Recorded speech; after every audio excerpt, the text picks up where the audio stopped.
미국의 보이지 않던 위험이 서서히 현실이 되고 있습니다. 트럼프의 관세 조치로 암호화폐 시장을 강타한 지금 이제 더 강력한 폭풍이 몰려올 겁니다.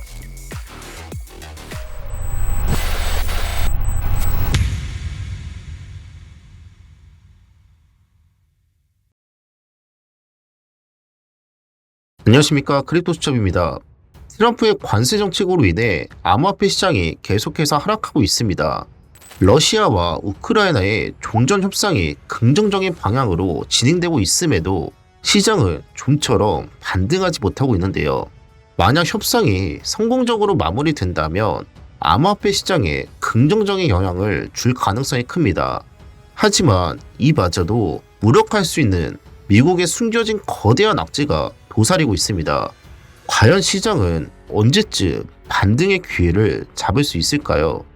오늘 내용에서는 트럼프의 관세 정책 뒤에 숨겨진 미국의 숨은 의도, 그리고 이것이 암호화폐 시장의 새로운 유동성을 불러올 가능성에 대해 이야기 드려보고, 다음 영상에서는 솔라나가 현재 힘을 발휘하지 못하면서 저점으로 향하고 있는 가운데 언제쯤 상승을 해줄 수 있을지에 대해서 말씀을 드려보겠습니다. 바로 가보시죠.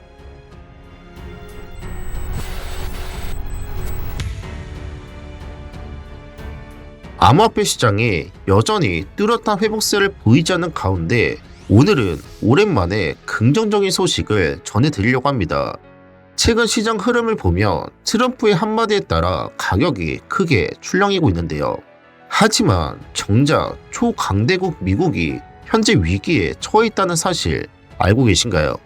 바로 미국의 임시 예산안입니다.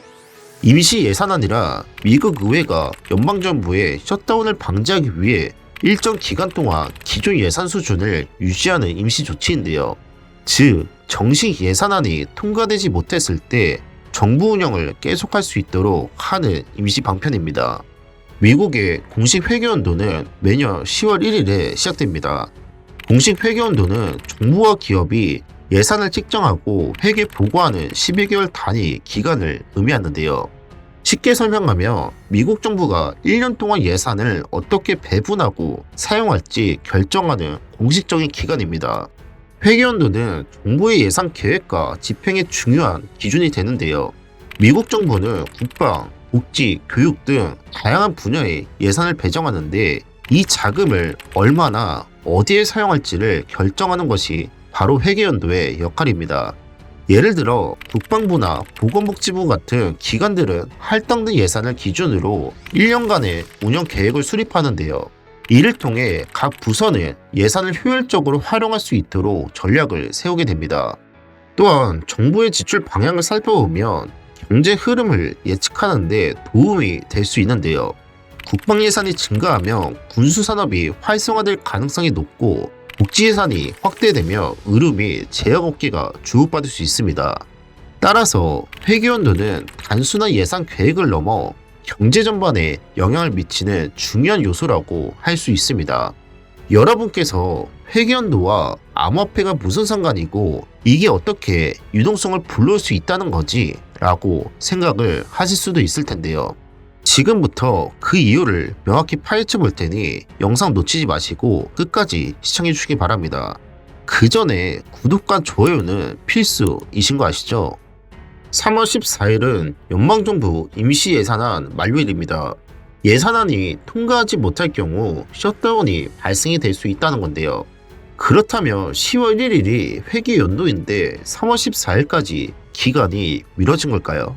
조금 전 말씀을 드렸던 대로 정식 예산안이 통과되지 못하면서 임시 예산안이 연장되는 상황이 반복되고 있는 겁니다. 정식 예산안이 왜 통과되지 못했을까요? 미국에서 회계연도가 통과되지 못한 이유는 공화당과 민주당 간의 예산안 충돌 때문입니다. 트럼프식이 공화당이 주도하는 의회는 정부 지출 삭감을 추진했지만 민주당은 핵심 프로그램 예산 축소를 강하게 반대하며 이를 저지하려 했습니다. 이러한 대립 속에서도 정부 셧다운을 피하기 위해 임시 예산안이 통과되어 왔으며 이번 3월 14일이 최종 결정 시점이 됩니다. 현재까지 양당의 의견 충돌이 지속되고 있고 만약 합의에 이르지 못할 경우 다시 임시 예산안이 통과될 가능성이 있습니다. 하지만 합의가 완전히 결렬될 경우 셧다운을 불가피할 수도 있다는 건데요. 대체 셧다운이 뭐길래 치열하게 대립하던 양당조차 합의를 피할 수 없는 걸까요?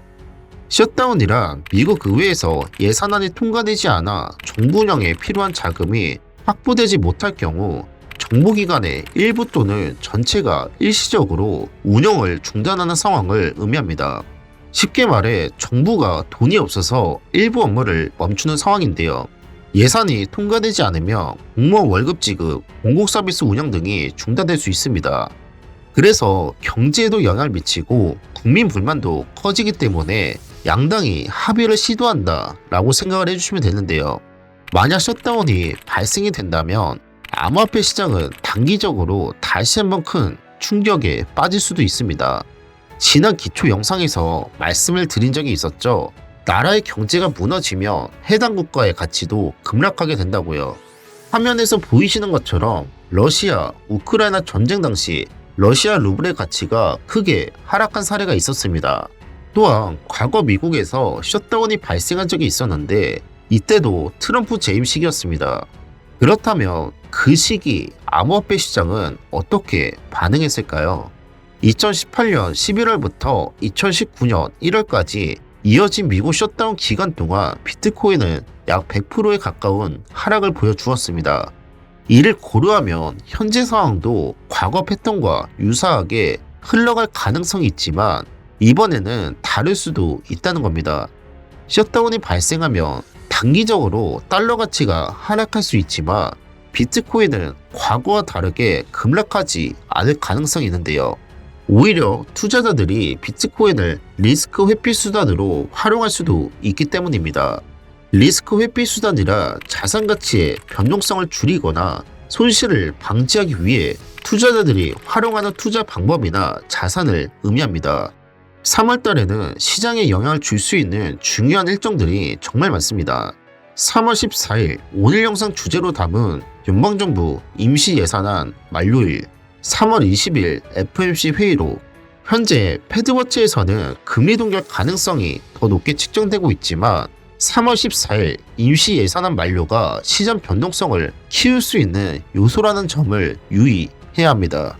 오늘은 3월 14일에 있을 임시예산안 관련해서 이야기를 드려봤는데요. 어려운 단어들이 굉장히 많으실 겁니다.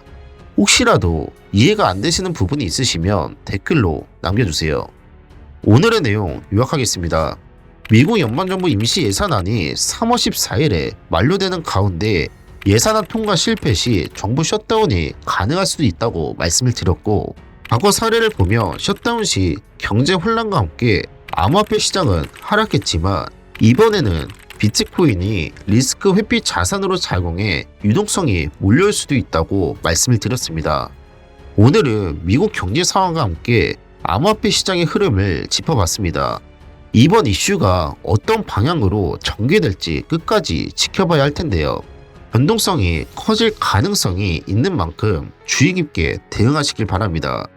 앞으로도 시장의 중요한 소식들을 빠르게 전해드리겠습니다. 구독과 좋아요 잃지 마시길 바라겠습니다. 지금까지 크립토 수첩이었습니다. 감사합니다.